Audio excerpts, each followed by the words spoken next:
Shalom, damai sejahtera bagi umat Tuhan di mana saja Anda berada. Di malam hari ini mari kita bersama merenungkan kasih Tuhan melalui firman-Nya. Kita berdoa. Bapa yang di surga, terima kasih Tuhan untuk penyertaan-Mu. Di saat kami akan merenungkan firman-Mu, kami butuh kuasa Roh Kudus untuk menuntun kami. Dalam nama Yesus Kristus kami sudah berdoa. Amin. Judul renungan malam ini, peperangan terbesar yang kita hadapi. Ayat renungan diambil dari kitab 2 Timotius pasal 2 ayat 19. Firman Tuhan berkata, "Setiap orang yang menyebut nama Tuhan, hendaklah meninggalkan kejahatan." Segenap hati harus diserahkan kepada Tuhan. Kalau tidak, perubahan tak akan pernah terjadi dalam diri kita. Perubahan yang akan memulihkan kita menjadi seperti Dia. Dengan keadaan seperti ini, kita terpisah dari Allah. Roh Kudus melukiskan keadaan kita dalam kalimat seperti berikut. Kamu dahulu sudah mati karena pelanggaran-pelanggaran dan dosa-dosamu. Seluruh kepala sakit dan seluruh hati lemah lesu. Tidak ada yang sehat. Dicatat dalam Efesus pasal 2 ayat 1 dan Yesaya pasal 1 ayat 5 dan 6. Kita telah dikungkung di dalam jerat iblis yang telah mengikat mereka pada kehendaknya. Dicatat dalam 2 Timotius 2 ayat 26. Allah ingin menyembuhkan kita, membuat kita bebas. Tetapi karena ini memerlukan perubahan yang menyeluruh, pembaharuan seluruh keadaan kita, maka kita harus menyerahkan segenap diri kita kepadanya. Peperangan melawan diri sendiri adalah peperangan terbesar yang pernah berlangsung.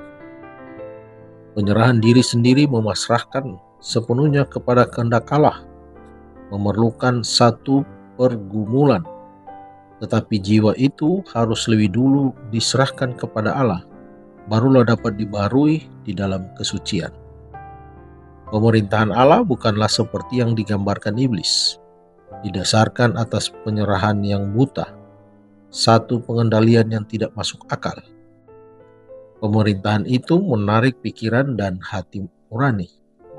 Marilah, baiklah kita berperkara adalah merupakan undangan Khalik Pencipta kepada makhluk-makhluk ciptaannya.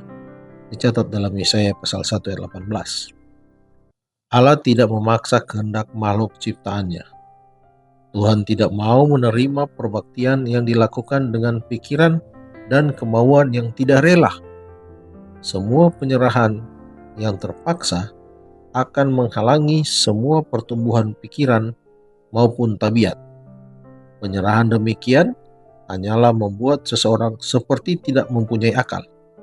Bukan demikian yang dimaksud Khalik Pencipta. Allah ingin supaya manusia, makhluk ciptaannya yang mulia itu akan mencapai pertumbuhan tertinggi yang dapat dicapainya. Dia menaruh di dalam kita puncak kemurahan, ke mana Ia ingin membawa kita melalui karunia-Nya. Dia mengundang kita supaya memasrahkan diri kita kepadanya, supaya Dia dapat mengerjakan kehendak-Nya di dalam kita. Terserah kepada kita memilih apakah mau dilepaskan dari rantai dosa dan mendapat bagian dalam kebebasan yang mulia dengan anak-anak Allah. Dalam menyerahkan diri kita kepada Allah, kita harus menanggalkan semua hal yang memisahkan kita daripadanya. Karena itu, Juru Selamat berkata, "Demikian pula lah tiap-tiap orang di antara kamu yang tidak melepaskan dirinya dari segala miliknya, tidak dapat menjadi muridku." Dicatat dalam Lukas 14 ayat 33. Apapun yang menjauhkan hati dari Tuhan harus disingkirkan. Dikutip dari buku Kebahagiaan Sejati halaman 48 dan 49. Mari berdoa. Terima kasih Tuhan untuk penyertaan-Mu kepada kami. Terima kasih untuk firman mengingatkan kepada kami untuk terus berperang melawan diri kami sendiri, sehingga kami terbebas dari dosa.